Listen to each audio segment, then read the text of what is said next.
It's Matt Jackson's wife, real name Massie is the surname.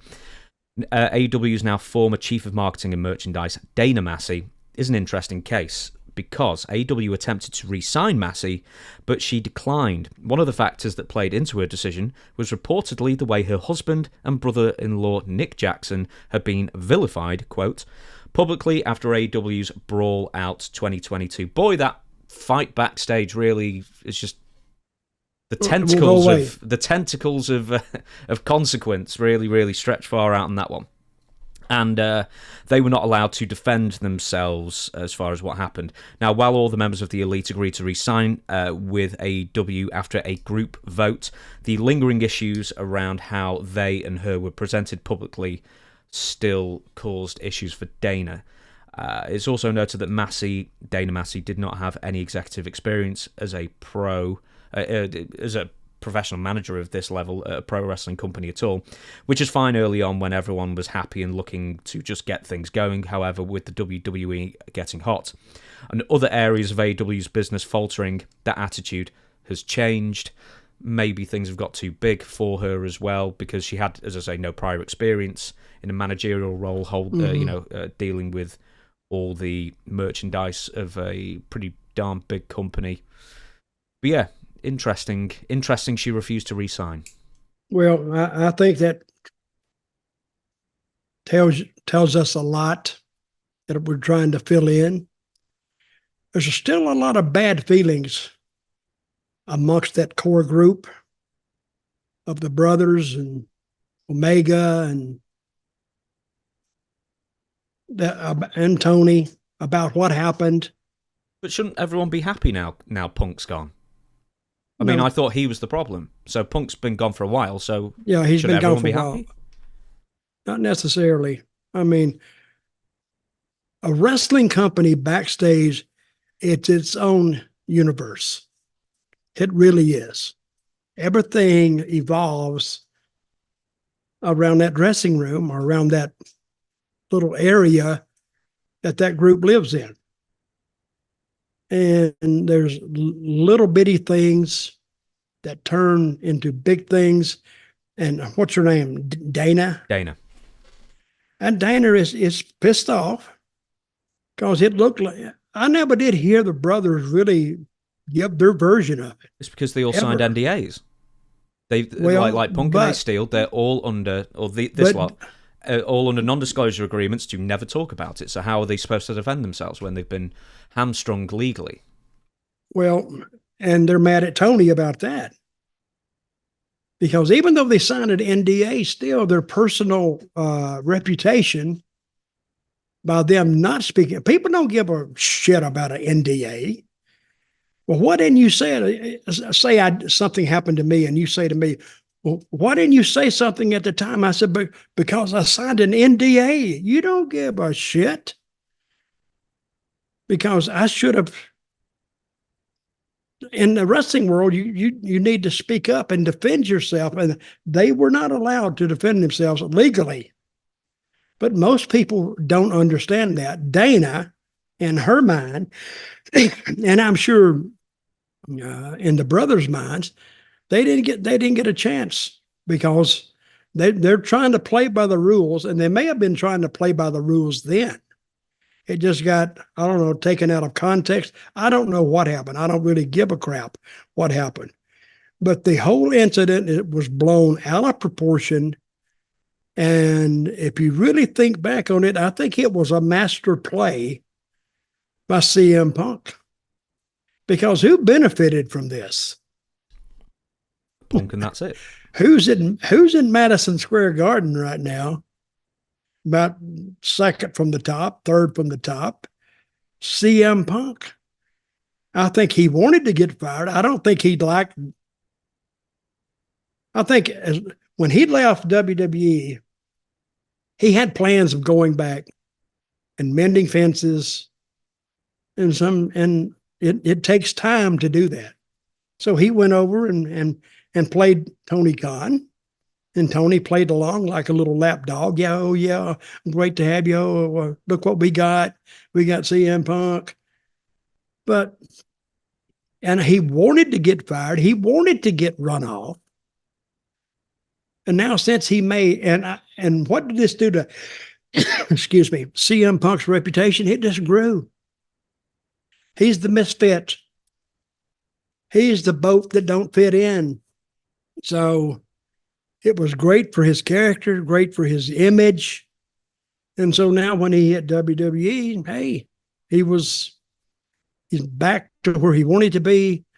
He's not around that other company anymore. Remember, they got that extra hour on what network was that they wanted CM Punk?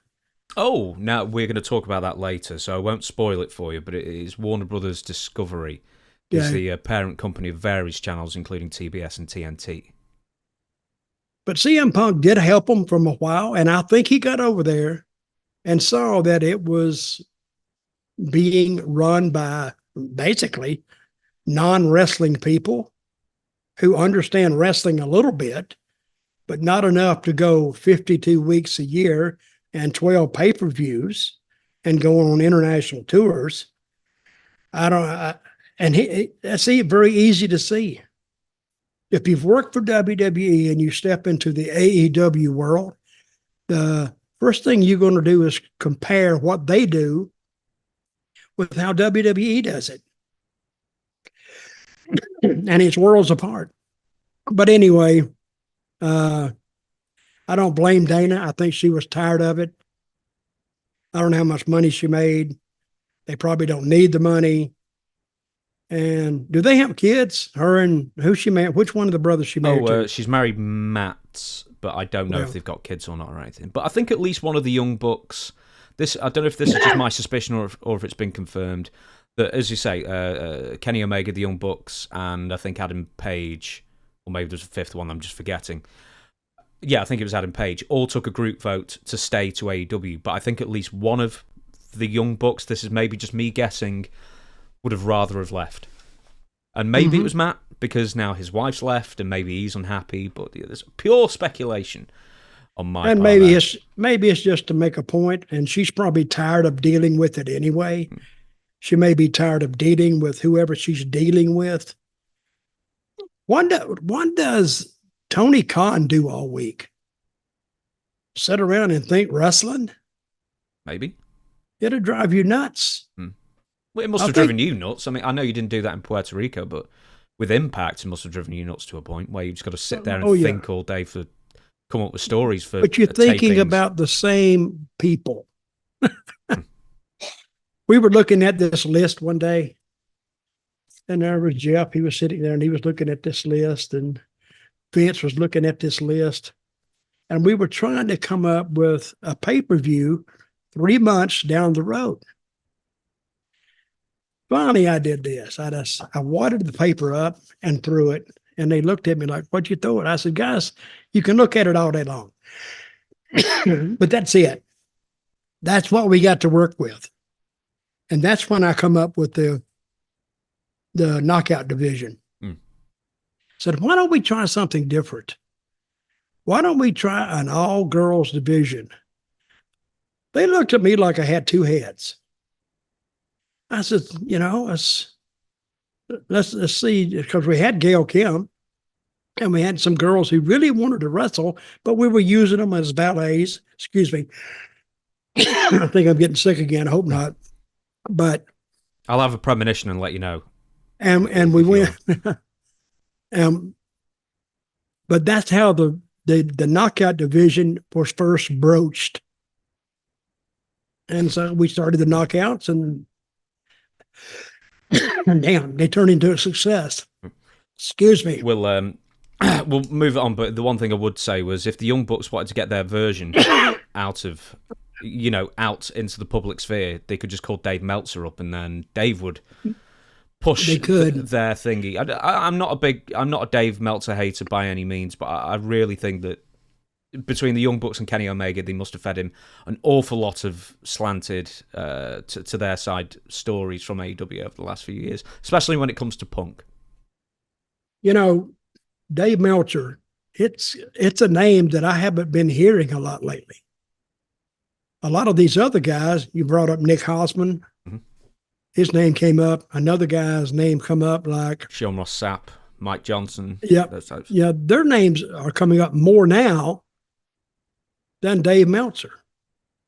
Dave Meltzer was used for years by the wrestling community to advance personal interest, and he didn't care because he got to talk to these guys at the backstage scoops, whether it was correct or not. Still, that's what gave him the source to say, backstage sources say, but never gave you who they were. So, I mean, anybody can say that. But I think he's, right now, he's on the waning side of his, not of his career, but of his influence. Because some of these other guys with the internet and social media, they've taken it away from him. We shall move on. Couldn't happen to a better guy. I know you really do hate Dave. Anyway, we explored it. Well, I've had it out with Dave a couple of times. But